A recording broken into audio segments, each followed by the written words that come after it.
এই যে আল্লাহ সুবহানাহু তাআলা সম্পর্কে জানা এবং জ্ঞান অর্জন করা, তার নাম এবং গুণাবলী, এটার ক্ষমতা, এটার শক্তি, এটার পাওয়ার, আমরা কয়েকটি জায়গা থেকে উদাহরণ দিলে সারমর্ম আপনাদের সামনে পেশ করতে পারবো। তার মধ্যে অন্যতম একটি উদাহরণ হচ্ছে সূরা ইখলাস।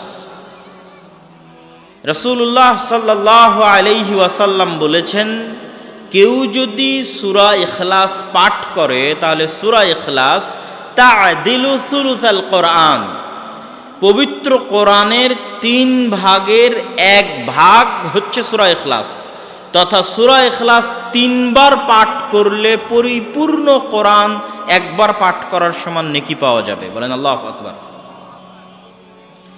অথচ সূরা ইখলাস 2 লাইনের ছোট্ট সূরা। এই সূরার মধ্যে না আল্লাহ সুবহানাহু তাআলা তার গতানুগতিক স্বভাব অনুযায়ী না মানুষের উপর তার নেয়ামতের বর্ণনা দিয়েছেন, না অতীতের ইতিহাস বর্ণনা করেছেন, না জান্নাত এবং জাহান্নামের বর্ণনা দিয়েছেন। এই পুরো 2 লাইনের ছোট্ট সূরায় আল্লাহ সুবহানাহু তাআলা শুধু তার নিজের পরিচয় দিয়েছেন, তার গুণ বলেছেন।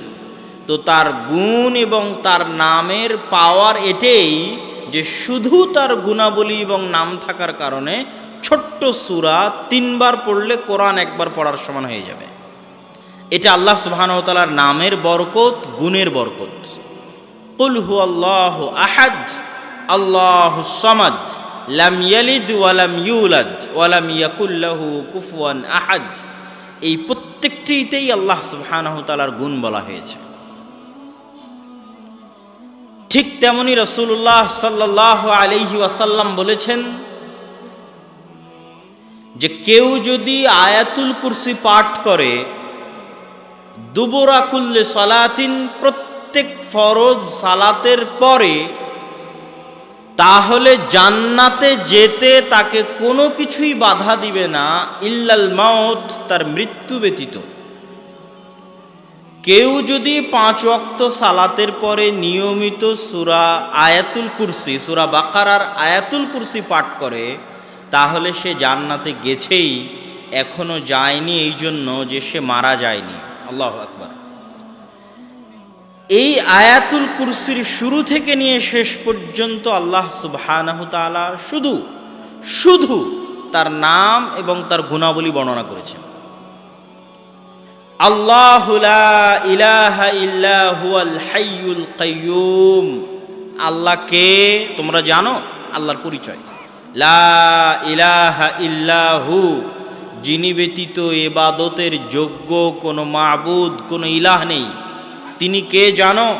আল হাই আল কাইয়্যুম, চিরঞ্জীব, চিরস্থায়ী, যার কোনো মৃত্যু নাই, যার কোনো ধ্বংস নাই। পৃথিবীতে অবস্থান করা প্রতিটি জিনিসের মৃত্যু আছে এবং ধ্বংস আছে।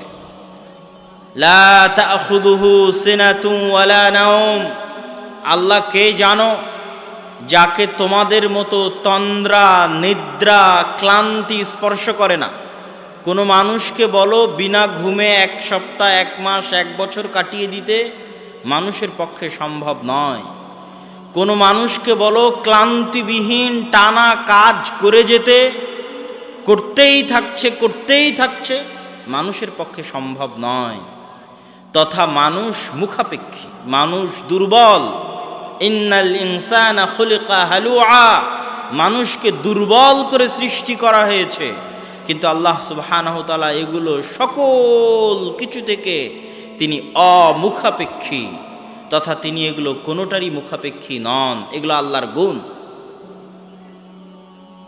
মান যাল্লাযী ইয়াশফাউ ইনদাহু ইল্লা বিইযনিহি, এমন কি কেউ আছে পৃথিবীতে ক্ষমতাশালী, দাপটওয়ালা, বিত্তশালী, টাকা পয়সাওয়ালা, বড় নেতা, বড় এমপি, বড় মন্ত্রী, বিশ্বের শাসক, দেশের শাসক, মান যাল্লাযী ইয়াশফাউ ইনদাহু ইল্লা বিইযনিহি, যার ক্ষমতা আছে, যার সাহস আছে যে আল্লাহর সামনে দাঁড়িয়ে কথা বলবে আল্লাহর অনুমতি ছাড়া?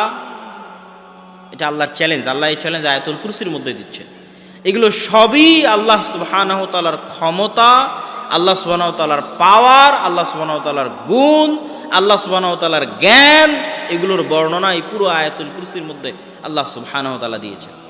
এই জন্য আয়াতুল কুরসির এত ফজিলত, এই জন্য আয়াতুল কুরসির এত ক্ষমতা, এই জন্য আয়াতুল কুরসির এত পাওয়ার। কিন্তু আমাদের উদ্দেশ্য হচ্ছে এই আয়াতুল কুরসির মাধ্যমে, এই সূরা ইখলাসের মাধ্যমে আপনাদেরকে বুঝানো যে আল্লাহর নাম এবং আল্লাহর গুণাবলীর গুরুত্ব, তাৎপর্য কতখানি। সম্মানিত উপস্থিতি, এই জন্য রাসূলুল্লাহ সাল্লাল্লাহু আলাইহি ওয়াসাল্লাম বলেছেন, আন আবি হুরায়রা রাদিয়াল্লাহু তাআলা আনহু আন্নাহু ক্বাল, আবু হুরায়রা রাদিয়াল্লাহু তাআলা আনহু থেকে বর্ণিত, তিনি বলেন রাসূল সাল্লাল্লাহু আলাইহি ওয়াসাল্লাম বলেছেন, ইন্না লিল্লাহ 99 আসমা মান আহসাহা দাখালাল জান্নাহ। তোমরা জেনে রাখো আল্লাহর 99টি নাম রয়েছে, কেউ যদি এই 99টি নাম আয়ত্ত করে নেয় সে জান্নাতে চলে গেছে। আল্লাহু আকবার। বুখারীর হাদিস, সহিহ হাদিস। আল্লাহ সুবহানাহু ওয়া তাআলার নাম এবং গুণাবলী আয়ত্ত করার ফজিলত। আয়ত্ত করা মানে কি? আমি মুখস্থ করা বলিনি। অনুবাদের মধ্যে যদি আপনারা খেয়াল করে থাকেন তাহলে আমি বলিনি যে কেউ 99টি নাম মুখস্থ করে নিল, কেননা আরবিতেও হিফজ শব্দটা ব্যবহার করা নাই। আরবিতেও বলা আছে আহসাহা, ঘিরে নিল চারিদিক থেকে, কোন একটা জিনিস থেকে চারিদিক থেকে ঘিরে নিল। মান আহসাহা, এই পুরো 99টি নামকে যে আয়ত্ত করলো, ইবনুল কাইয়িম রাহিমাহুল্লাহ লিখছেন যে এই আল ইহসা, আল্লাহর নামেকে আয়ত্ত করা, মুখস্থ করা, যেটাই বলি, এটার কয়েকটি ব্যাখ্যা আছে যে কিভাবে আমরা আল্লাহ সুবহানাহু ওয়া তাআলার নামের ইবাদত করব। আল্লাহ সুবহানাহু ওয়া তাআলার নামের ইবাদত করতে গিয়ে ইবনুল কাইয়িম রাহিমাহুল্লাহ বলেছেন, এক, আমরা এই নামগুলো দিয়ে আল্লাহ সুবহানাহু ওয়া তাআলার নিকটে দোয়া করব। ওয়ালিল্লাহিল আসমাউল হুসনা ফাদউহু বিহা। আল্লাহ সুবহানাহু ওয়া তাআলার সুন্দর গুণাবলী সম্পন্ন নাম রয়েছে, তোমরা এই নাম দিয়ে আল্লাহ সুবহানাহু ওয়া তাআলাকে ডাকো। এটা হলো একটা ইবাদত, যে আল্লাহ সুবহানাহু ওয়া তাআলাকে ডাকতে হবে এই নামগুলো ব্যবহারের মাধ্যমে। দ্বিতীয় ইবাদত, যেটা থেকে আমরা গাফেল, কেউ আপনাকে এই ছোট্ট সূক্ষ্ম জিনিসটা ধরিয়ে দিবে না, সেটা হচ্ছে আল্লাহর গুণে গুণান্বিত হওয়া যায়, আল্লাহর রঙে রঙিন হওয়া যায়। আল্লাহর যে সমস্ত গুণ মানুষের জন্য অর্জন করা অসম্ভব, সেগুলোর কথা বলছি না। যেমন মানুষের জন্য অসম্ভব আল হাই আল কাইয়ুম হওয়া, যে মানুষ চিরঞ্জীব চিরস্থায়ী পৃথিবীতে থাকবে, এটা অসম্ভব। কিন্তু আল্লাহর বহু গুণ আছে যা অর্জন করার মানুষ চেষ্টা করতে পারে। আল্লাহর গুণ হচ্ছে গফুরুর রহিম, আল্লাহ ক্ষমাশীল, দয়ালু। আপনি কি দয়ালু এবং ক্ষমাশীল হতে পারবেন না পারবেন না? কথা বলতে হবে, পারবেন না পারবেন না? পারবেন। আল্লাহ সুবহানাহু ওয়া তাআলার একটা গুণ হচ্ছে আলিম, জ্ঞানী। আপনি কি জ্ঞানী হতে পারবেন না পারবেন না? পারবেন। তো আল্লাহ সুবহানাহু ওয়া তাআলার যে গুণগুলো নিজেদের মধ্যে আনা সম্ভব, সেই গুণগুলো অর্জনের চেষ্টা করাও ইবাদত, আল্লাহর রঙে রঙিন হওয়া। এবং এর যেটা সবচেয়ে বড় ফজিলত, যে মানুষের মধ্যে আল্লাহর যেই গুণের বহিঃপ্রকাশ যত বেশি হবে, আল্লাহর ওই গুণের বহিঃপ্রকাশ ওই মানুষের উপরে তত বেশি হবে। যেমন আপনি যত বেশি মানুষকে ক্ষমা করবেন, আল্লাহ সুবহানাহু ওয়া তাআলা আপনাকে তত বেশি ক্ষমা করবে। আপনি যত বেশি পরিমাণে মানুষের উপর দয়া করবেন, তাহলে আল্লাহর একটি গুণের বহিঃপ্রকাশ আপনার মধ্যে দেখা যাচ্ছে, দয়া। তো আল্লাহর ওই গুণ, দয়ার বহিঃপ্রকাশ আপনার উপর ঘটবে তার চেয়ে বেশি আকারে, বেশিভাবে। আর আপনার দয়া তো সীমিত, লিমিটেড। আল্লাহ সুবহানাহু ওয়া তাআলা যদি আপনার দয়া করা দেখে খুশি হয়ে আল্লাহ দয়া করেন, তাহলে আল্লাহ সুবহানাহু ওয়া তাআলার দয়া হচ্ছে আনলিমিটেড, যার সাথে কোনো কিছুর তুলনা সম্ভব নয়। এই জন্য রাসূলুল্লাহ সাল্লাল্লাহু আলাইহি ওয়াসাল্লাম বলেছেন, ইরহামু মান ফিল আরদি ইয়ারহামুকুম মান ফিস সামা। তোমরা আল্লাহর দয়া পেতে চাও, তাহলে দুনিয়াতে যারা আছে তাদের উপর তোমরা দয়া করো। দুনিয়াবাসীর উপর যদি তোমরা দয়া করো, আল্লাহ তোমাদের উপর দয়া করবে। কিন্তু আমাদের চরিত্র সম্পূর্ণ উল্টা। আমরা সকাল সন্ধ্যা আল্লাহকে বলছি, আল্লাহ আপনি ক্ষমা করেন, কিন্তু আমার অফিসের অধীনস্থ কর্মচারী ভুল করলে আমি তাকে ক্ষমা করতে পারছি না। আমার স্ত্রী ভুল করলে আমি তাকে ক্ষমা করতে পারছি না। আমার বাড়ির কাজের লোক ভুল করলে আমি তাকে ক্ষমা করতে পারছি না। যেখানে আমি মানুষকে ক্ষমা করতে পারছি না, সেখানে কোন লজ্জায়, কোন শরমে আমি আল্লাহর কাছে ক্ষমা চাই যে আল্লাহ আমার অপরাধকে ক্ষমা করে দিবে? যেখানে আমি আমার বাড়ি থেকে প্রতিদিন ফকির এবং মিসকিনকে তাড়িয়ে দিচ্ছি, অসহায় মানুষের প্রতি দয়া দেখাতে পারছি না, সেখানে কোন লজ্জায় আমি চাই যে আল্লাহ আমার প্রতি দয়া করবেন? আল্লাহর একটি গুণ আছে, আর রাজ্জাক। আপনি যত বেশি মানুষকে রিজিক দিবেন, আল্লাহ আপনার রাজ্জাক গুণের বহিঃপ্রকাশ আপনার উপর তত বেশি আকারে ঘটাবে। আপনি যদি মানুষকে রিজিক দিতে কার্পণ্য করেন, তো আল্লাহ আপনাকে রিজিক দিতে কার্পণ্য করবে। কিন্তু আপনার রিজিক দেওয়া সীমাবদ্ধ, আর আল্লাহর রিজিক দেওয়া আনলিমিটেড। সম্মানিত উপস্থিতি, আমি আমার বক্তব্য দীর্ঘায়িত না করে সংক্ষিপ্তভাবে আল্লাহ সুবহানাহু ওয়া তাআলার 4টি নামের ব্যাখ্যা করে আমি আমার বক্তব্যের শেষের দিকে যাওয়ার চেষ্টা করব ইনশাআল্লাহুল আজিজ। আল্লাহ সুবহানাহু ওয়া তাআলার একটি নাম হচ্ছে আস-সামাদ। আর আমার ছোট্ট গবেষণায় আমি বুঝেছি, ইসমে আজম বলতে যা বুঝায় সেটাই আস-সামাদ। এই জন্য যে ইসমে আজম নামে যত দোয়া আছে, ওই প্রতিটি দোয়ার মূল অংশটা হচ্ছে আস-সামাদ। দ্বিতীয়ত, এই আস-সামাদ নাম আল্লাহ সুবহানাহু ওয়া তাআলা পবিত্র কোরআনে একবারই ব্যবহার করেছেন, সূরা ইখলাসের মধ্যে, আস-সামাদ। তৃতীয়ত, আস-সামাদ নামের উচ্চারণ তার হায়বাত এবং তার প্রভাবের প্রমাণ বহন করে সামাদ নামটার উচ্চারণই। এবং ইসমে আজম সম্পর্কে যত দোয়া আছে, সকল দোয়ার মূল অংশ হচ্ছে আস-সামাদ। কুল হুয়াল্লাহু আহাদ আল্লাহুস সামাদ। সামাদ কি? সামাদকে বাংলায় আমরা বিভিন্নভাবে অনুবাদ করার চেষ্টা করি, কিন্তু এই সামাদ শব্দের প্রকৃত অনুবাদ বাংলা ভাষায় ফুটিয়ে তোলা অসম্ভব। আমরা সর্বোচ্চ এতদূর লিখতে পারি বাংলায় যে অমুখাপেক্ষী, এতদূর লিখতে পারি, কিন্তু এটা দিয়ে আস-সামাদ নামের পরিপূর্ণ অর্থ ফুটে ওঠে না। আস-সামাদ নামের অর্থের দুটো দিক আছে। এক, আল্লাহ নিজে অমুখাপেক্ষী। দুই, আল্লাহ ব্যতীত বাকি সবাই আল্লাহর মুখাপেক্ষী। এই দুটো দিক একসাথে আস-সামাদের অনুবাদে ফুটিয়ে তোলা যায় না। কিন্তু আস-সামাদের অর্থ হচ্ছে আল্লাহ অমুখাপেক্ষী, কিন্তু আল্লাহ ব্যতীত পৃথিবীতে আর যা কিছু আছে এরা সবাই মুখাপেক্ষী। বনি আদমও মুখাপেক্ষী, এবং বনি আদম আল্লাহর মুখাপেক্ষী সকাল সন্ধ্যায়।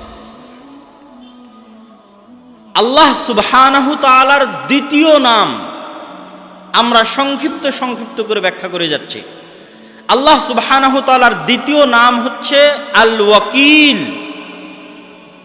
আল্লাহ সুবহানাহু তাআলা পবিত্র কোরআন মাজিদে বহু জায়গায় ওয়াকিল শব্দটা ব্যবহার করেছেন এবং আল্লাহকে ওয়াকিল হিসেবে ধরতে বলেছেন। আমরা ওয়াকিলকে বাংলায় বানিয়ে নিয়েছি উকিল। উকিল শব্দটা পরিপূর্ণ আরবি শব্দ। তাহলে কোর্টে আমরা উকিল কেন ধরি? কোর্টে আমরা উকিল এই জন্য ধরি, আমি যেই কাজটা করতে পারবো না, আমার পক্ষ থেকে সেই কাজটা করার দায়িত্ব আমি উকিলকে দিয়েছি। মানুষ চাইলে নিজেই নিজের মামলা আদালতে গিয়ে লড়তে পারে, এটা আমরা অনেকেই জানি না। আপনার নামে কেস হয়েছে, আপনি নিজেই আপনার উকিল হয়ে, মানে আপনার দায়িত্ব নিয়ে আপনি জজের সামনে দাঁড়িয়ে আপনার মামলা লড়তে পারবেন, কোনো বাধা নাই আইনি। কিন্তু আমরা যেহেতু আইন বুঝি না, এই জন্য আমরা একজন উকিলকে দায়িত্ব দিই, ভাই আপনি আমার পক্ষ হয়ে মামলাটা লড়বেন। তো আল্লাহ সুবহানাহু ওয়া তাআলা কোরআন মাজিদে আমাদের কি বলছে? রব্বুল মাশরিকি ওয়াল মাগরিব লা ইলাহা ইল্লাহু ফাত্তাখিযহু ওয়াকিলা। আল্লাহ হচ্ছেন পূর্বের রব, পশ্চিমের রব। পূর্ব এবং পশ্চিমের রব আল্লাহ। লা ইলাহা ইল্লাহু, আল্লাহ ব্যতীত ইবাদতের যোগ্য প্রকৃত সত্য কোনো মাবুদ নাই। ফাত্তাখিযহু ওয়াকিলা, তোমরা আল্লাহকে তোমাদের উকিল, মানে বাংলা ভাষায় উকিল, আরবিতে ওয়াকিল, তোমরা আল্লাহকে তোমাদের ওয়াকিল হিসেবে গ্রহণ করো। আল্লাহর আদেশ পবিত্র কোরআনে যে আল্লাহ আমাদের বলছে যেন আমরা আল্লাহ সুবহানাহু ওয়া তাআলাকে ওয়াকিল হিসেবে গ্রহণ করি। কিন্তু আমরা তো আদালতে মামলায় গিয়ে বুঝি যে উকিল হচ্ছে এই, তাহলে আল্লাহকে ওয়াকিল হিসেবে গ্রহণ করার অর্থ কি? এবং ওয়াকিল নাম থেকে নির্গত শব্দ হচ্ছে তাওয়াক্কুল। যত জায়গায় আল্লাহ সুবহানাহু তাআলা তাওয়াক্কুল করার কথা বলেছেন তত জায়গায় অর্থ এটাই যে ওয়াতাওয়াক্কাল আলাল আজিজির রহিম, তোমরা পরাক্রমশালী দয়ালু আল্লাহকে তোমাদের উকিল বানাও, মানে দায়িত্ব দিয়ে নির্ভর হয়ে যাও। ওয়াতাওয়াক্কাল, ভরসা করো, মানে দায়িত্ব দিয়ে নির্ভর হয়ে যাও, তোমার দায়িত্ব দাও, দিয়ে নির্ভর হও। তো এই আদেশের রহস্য কি? কেন আল্লাহ সুবহানাহু ওয়া তাআলা আমাদের বলছেন যে আমরা আল্লাহকে দায়িত্ব দিব? এটার ব্যাখ্যা আপনাদেরকে সংক্ষিপ্তভাবে আমি করার চেষ্টা করি। আল্লাহ সুবহানাহু ওয়া তাআলা আর এক আয়াতে বলছেন, ওয়া তাওয়াক্কাল আলাল হাই আল্লাযী লা ইয়ামুত, তোমরা দায়িত্ব দাও ওই সত্তাকে যিনি চিরঞ্জীব, কোনোদিন মারা যাবেন না। এটা আল্লাহ কারণ বলছেন যে কেন আপনি আল্লাহকে দায়িত্ব দিবেন। এখন যদি আপনি মারা যান আর আপনার ছোট দুইটা বাচ্চা থাকে, তো ছোট একটা বা দুইটা বাচ্চার দায়িত্ব আপনি আপনার বোনকে বলছেন, বোন এবার আমার ছেলে মেয়ে দুটো এতিম হয়ে যাচ্ছে, দেখে রাখিস। আপনার ভাইকে বলছেন, আমার ছেলে মেয়ে দুটো এতিম হয়ে যাচ্ছে, দেখে রাখিস। আপনাকে হয়তো পুলিশে গ্রেফতার করে নিয়ে জেলে চলে যাচ্ছে, আপনি আপনার ভাইকে বোনকে বলছেন, আমি জেলে চলে গেলাম, আমার এই জিনিসগুলো দেখে রাখিস। আচ্ছা, আপনার কাছে কি কোনো গ্যারেন্টি আছে যে আপনার জেলে চলে যাওয়ার পর আর আপনার মৃত্যুর 1 সেকেন্ডের মাথায় তারা মারা যাবে না? কথা বলতে হবে, কোনো গ্যারেন্টি আছে? কোনো গ্যারেন্টি নাই। তাহলে তাকে আপনি কোন ভরসায় দায়িত্ব দিচ্ছেন? এই জন্য আল্লাহ বলছে ওয়াতাওয়াক্কাল আলাল হাই আল্লাযী লা ইয়ামুত, ওই সত্তাকে দায়িত্ব দাও যে কোনোদিন মারা যাবে না। তোমার ভাই, তোমার বোন, তোমার আত্মীয় স্বজন এখনই মারা যেতে পারে। তুমি দুনিয়া থেকে বিদায় নেওয়ার পরে কেন, আগেও মারা যেতে পারে। অতএব তুমি তাদেরকে কোন ভরসায় তোমার ইতিম ছেলে মেয়ের দায়িত্ব দিচ্ছ? কোন ভরসায় তোমার পরিবারের দায়িত্ব দিচ্ছ? দায়িত্ব দাও তার প্রতি যিনি কোনো দিন মারা যাবেন না। তোমার বংশ গোষ্ঠী যদি দুনিয়া থেকে নির্মূল হয়ে যায়, তবু আল্লাহ সুবহানাহু ওয়া তাআলা চিরঞ্জীব হিসেবে থাকবে এবং তোমার দেওয়া দায়িত্ব পালন করবে। তোমরা দেখোনি পবিত্র কোরআনে আল্লাহ সুবহানাহু ওয়া তাআলা 2 জন ইতিমের সন্তান সম্পদ ফিরিয়ে দিয়েছে, 2 ভাইয়ের সম্পদ ফিরিয়ে দিয়েছে নবী পাঠিয়ে, আর খিজির আলাইহিস সালাতু ওয়াস সালামকে পাঠিয়ে। ওদের কেউ ছিল না বংশবুনিয়াদ, কিন্তু বাপ মা দায়িত্ব দিয়ে গেছিল আল্লাহকে।